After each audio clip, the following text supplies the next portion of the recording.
प्रधानमंत्री ने आकाशवाणी से प्रसारित मन की बात कार्यक्रम में साझा किए अपने विचार।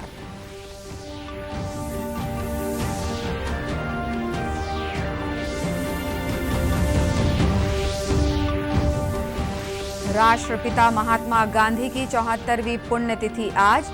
राष्ट्रपति प्रधानमंत्री ने दी श्रद्धांजलि।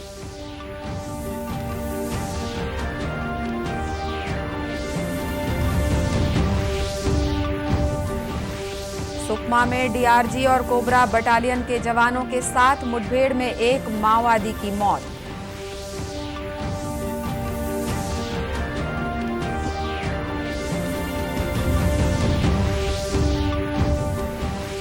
और प्रदेश में शीतलहर की स्थिति, अनेक जगहों पर अलाव की व्यवस्था।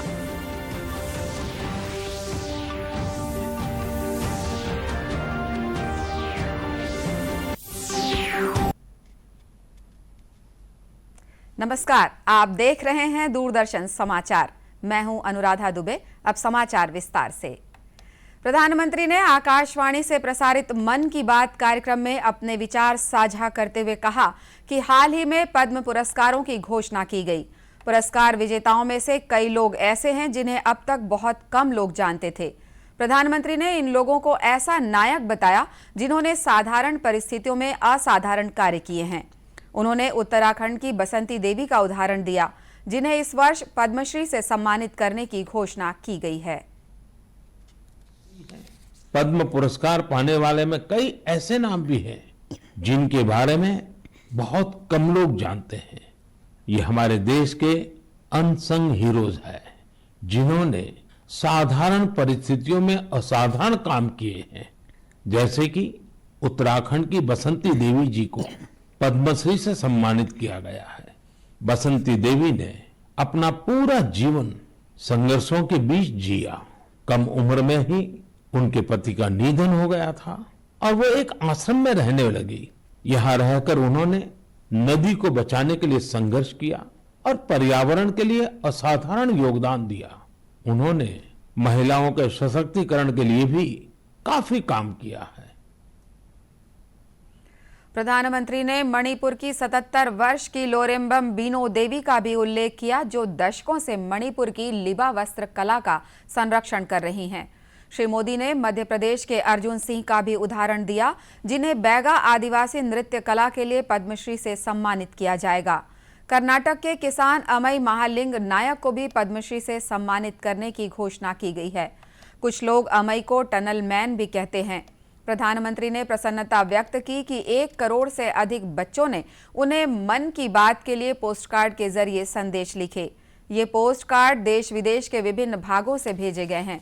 उन्होंने कहा कि इन पोस्टकार्ड से पता चलता है कि देश के भविष्य के लिए नई पीढ़ी का दृष्टिकोण कितना व्यापक है। प्रधानमंत्री ने मन की बात के लिए श्रोताओं के लिए पोस्टकार्डों पर लिखे कुछ संदेश भी पढ़कर सुनाए। कई सुझाव भी देते हैं।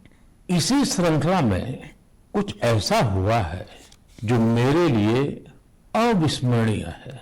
मुझे 1 करोड़ से ज्यादा बच्चों ने अपने मन की बात पोस्टकार्ड के जरिए लिखकर भेजी है। ये 1 करोड़ पोस्टकार्ड देश के अलग अलग हिस्सों से आए हैं, विदेश से भी आए हैं। समय निकालकर इनमें से काफी पोस्टकार्ड को मैंने पढ़ने का प्रयास किया है। इन पोस्टकार्ड्स में इस बात के दर्शन होते हैं कि देश के भविष्य के लिए हमारी नई पीढ़ी की सोच कितनी व्यापक और कितनी बड़ी है। मैंने मन की बात के श्रोताओं के लिए कुछ पोस्टकार्ड छांटे हैं, जिन्हें मैं आपसे शेयर करना चाहता हूं। जैसे यह एक असम के गुवाहाटी से रिद्धिमा स्वर्गियारी का पोस्टकार्ड है।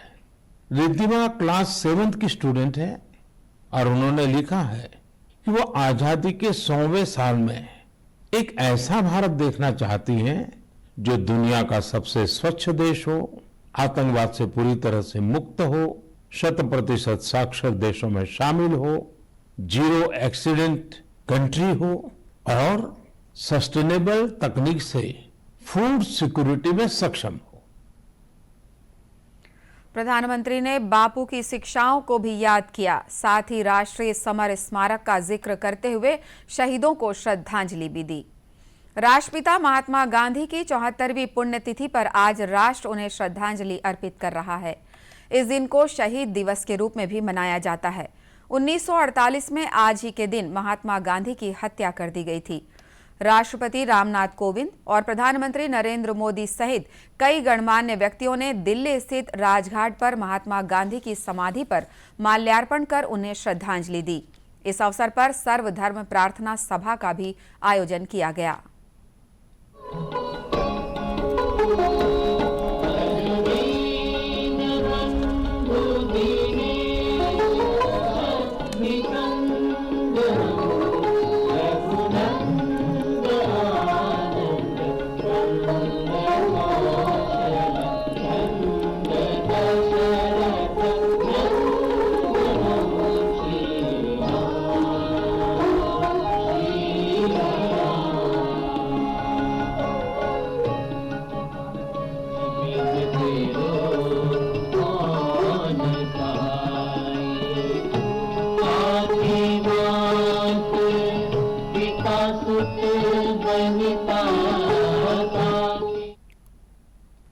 प्रधानमंत्री नरेंद्र मोदी ने आज राष्ट्रपिता महात्मा गांधी की पुण्यतिथि पर उन्हें श्रद्धांजलि दी। अपने ट्वीट में उन्होंने कहा कि गांधी जी के आदर्शों को लोकप्रिय बनाना हमारा सामूहिक प्रयास होना चाहिए। श्री मोदी ने कहा कि आज शहीद दिवस के अवसर पर वे उन सभी महान लोगों को श्रद्धांजलि दे रहे हैं जिन्होंने साहसपूर्वक देश की रक्षा की। उनकी सेवा और वीरता को हमेशा याद किया जाएगा। राज्यपाल अनुसुईया उइके ने राष्ट्रपिता महात्मा गांधी की पुण्यतिथि के अवसर पर उन्हें नमन किया है। राज्यपाल ने कहा है कि महात्मा गांधी ने मातृभूमि की सेवा के लिए सर्वस्व अर्पित कर दिया। उनके आदर्श और विचार देश सहित पूरी दुनिया के लिए आज भी प्रासंगिक हैं। हमें उनके आदर्शों को अपने व्यवहार और आचरण में उतारने की जरूरत है। मुख्यमंत्री भूपेश बघेल ने राष्ट्रपिता महात्मा गांधी की पुण्यतिथि पर उन्हें नमन किया है। श्री बघेल ने महात्मा गांधी सहित देश के अमर शहीदों के प्रति श्रद्धांजलि अर्पित करते हुए कहा है कि देश पर प्राण न्यौछावर करने वाले वीर बलिदानियों का ऋण कभी नहीं चुकाया जा सकता। भारत की आजादी के लिए महात्मा गांधी के अतुल्य योगदान को याद करते हुए श्री बघेल ने कहा कि गांधी जी ने पूरी दुनिया को दिखाया कि सत्य और अहिंसा के मार्ग पर डटे रहकर किस तरह बड़ा लक्ष्य हासिल किया जाता है। मुख्यमंत्री ने कहा कि बापू ने भारतीय समाज की बुनियाद को समझा और अंतिम व्यक्ति तक चिंता की। राज्य सरकार भी गांधी जी के दिखाए गए मार्ग पर चलते हुए काम कर रही है। सुकमा जिले में डीआरजी और कोबरा बटालियन के जवानों के साथ मुठभेड़ में एक माओवादी की मौत हो गई। जवानों ने घटनास्थल से आईडी बरामद किया है। सुकमा एसपी सुनील शर्मा और कोरबा बटालियन के कमांडेंट सौमित्र राय के नेतृत्व में आज सुबह ये मुठभेड़ हुई। एसपी शर्मा ने बताया कि मुठभेड़ के दौरान 3 लाख रुपए का इनामी मिलिशिया कमांडर मारा गया है। ये तिम्मापुरम एरिया में सक्रिय था। उन्होंने बताया कि घटनास्थल की सर्चिंग से माओवादी के शव के साथ भारी मात्रा में हथियार और अन्य सामग्रियां बरामद हुई हैं।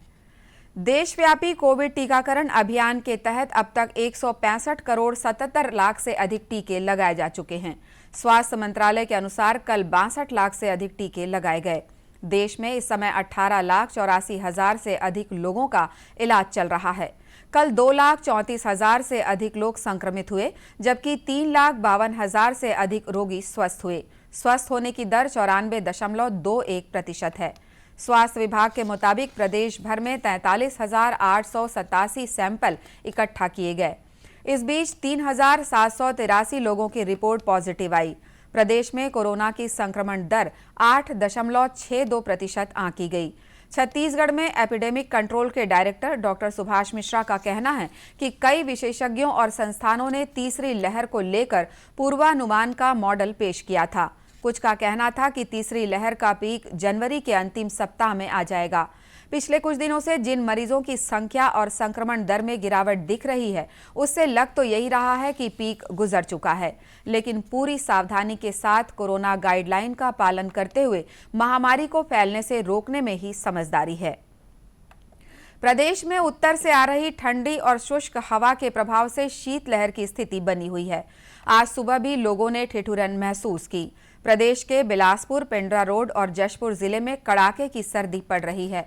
दुर्ग जिले में भी जिला प्रशासन ने शीतलहर की स्थिति को देखते हुए सभी नगर निगमों, रैन बसेरा, रेलवे स्टेशन और बस स्टैंड में अलाव की व्यवस्था की है। जिले के अतिरिक्त कलेक्टर नुपुर राशि पन्ना ने कहा कि ठंड से बचाने के लिए अलाव काफी लाभदायक साबित होता है। ठिठुरते ठंड से सार्वजनिक स्थानों में लोगों को इससे राहत दिलाने अलाव की व्यवस्था निरंतर जारी रहेगी। प्रतिदिन जरूरतमंदों को जिला और निगम प्रशासन द्वारा रात्रि में कंबल वितरण भी किया जा रहा है। अभी छत्तीसगढ़ दुर्ग में कोल्ड वेव चल रहा है, शीतलहर चल रही है, तो जितने भी नगर निगम के एरियाज़ हैं उसमें नगर निगम प्रशासन द्वारा ज़रूरतमंद को कंबल भी बांटे गए हैं। एंड जो प्रोविजंस है, जो लोग जिनके पास आश्रय नहीं है उनके लिए छोटे छोटे शेल्टर्स भी एंड नाइट शेल्टर्स भी हैं, और अलाव के लिए भी बहुत सभी जगहों पर शाम पर को व्यवस्था हो रही है, ताकि जो लोग बिल्कुल ज़रूरतमंद हैं उनको हम लोग प्रोटेक्शन दे पाएँ। समाज सेवी संगठन भी ठंड के मद्देनजर कंबल वितरण कर रहे हैं। अब कुछ खबरें जिलों से।